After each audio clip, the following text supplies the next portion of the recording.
Hi everyone! Welcome to my vlog! Bale nang bibiyahe nga kami papuntang Pariselis Mountain Province. At ayan na nga, nakarating na nga kami. At ayan, bali tatlong sasakyan nga ang pumunta. Nag-entrance na nga kami. At ayan nga, nag-ready na nga kami para sa group photo shoot. At ayan na nga, ito na todo post ang person o pack post o yan, kanya-kanyang aura. Napakainit nga dito pero okay lang basta ma-experience nga namin yung ganitong adventure. At ayan, pakyat nga rin kami sa taas para makita yung kagandahan ng view. Wow! Nakakamangha nga kasi napakaganda yung view dito sa itaas. Lahat makikita mo. Mapapawaw ka na lang talaga sa kagandahan. At ito naman, manonood nga kami ng mga magzizipline. Bali kasama nga namin tong magzizipline. Hayan na yung isa. Pumusto nga kami dito para mapanood namin sila.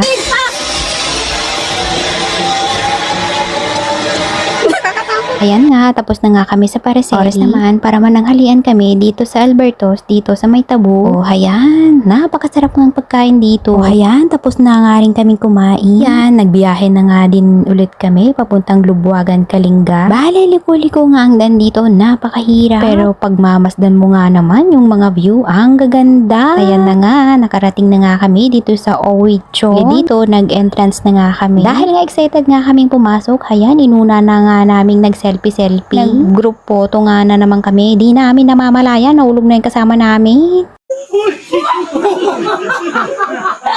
Wala naman